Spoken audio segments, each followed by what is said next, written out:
Perpendicular है, मतलब FED angle है 90 डिग्री का, राइट। अगर FED 90 डिग्री का है और ये पूरा 126 का है, तो ये आपका एंगल GEF कितना हुआ? 126 माइनस 90 मीन्स 36। ये एंगल हुआ आपका 36 डिग्री। वही सिमिलरली ये निकाला है हमने एंगल आपका 36 डिग्री। अब नेक्स्ट निकालना है हमें एंगल AGE, ये वाला है। ये कैसे निकालेंगे? अब आप देख सकते हो कि AB पैरेलल है CD के, इसमें जो GE है ये आपका एक ट्रांसवर्सल है।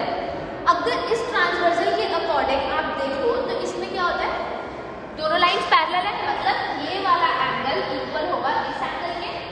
क्यों? Alternate interior angles, angle AGE is equals to angle GED, क्योंकि ऑल्टरनेट इंटीरियर एंगल्स। अब एंगल GED 126 है हमें गिवन है, तो ये 126 मतलब ये भी 126, ये भी आपका फाइंड आउट हो गया एंगल AGE। आपने GEF भी निकाल लिया, AGE भी निकाल लिया। अब आपको निकालना है एंगल FGE। FGE मतलब FGE, राइट। अब ये वाला एंगल आपको निकालना है, ये तो आपको पता ही है। AB एक लाइन है, AB एक लाइन है,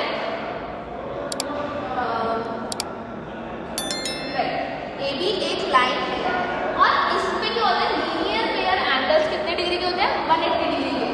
तो आपका ये वाला एंगल आपने निकाल दिया, AGE कितना है? 126। 180 में से आप माइनस करेंगे, ये आ जाएगा आपका 54 डिग्री।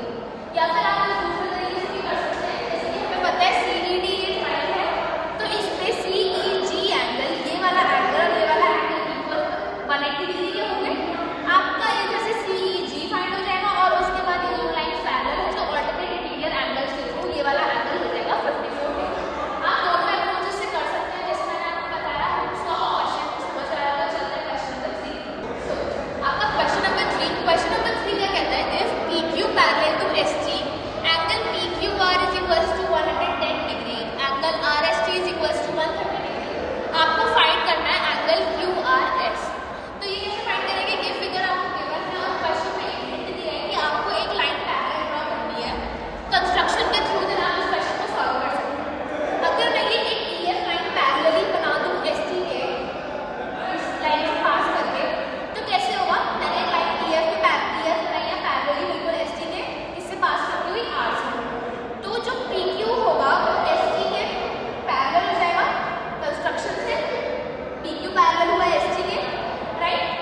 आपका पॉइंट है P। PQ को ले लेते हैं हम ट्रांसवर्सल। तो अगर हम इसको ट्रांसवर्सल लेते हैं तो आप देख सकते हैं कि APQ और PQR ये दोनों एंगल इक्वल होंगे। क्यों? क्योंकि ये दोनों एंगल इसलिए इक्वल होंगे, अगर लाइंस पैरेलल है तो मतलब वो alternate interior angles. Alternate interior angle से अगर ये 50 तो x भी आपका क्या हो गया 50 डिग्री। मतलब आपने एंगल x फाइंड कर लिया, अब आपको फाइंड करना है y। आपको y फाइंड करने के लिए आप क्या कर सकते हैं, अगर या तो हम ऐसे भी कर सकते हैं कि आप इसको ले लें, सीधी एक लाइन है, ये हो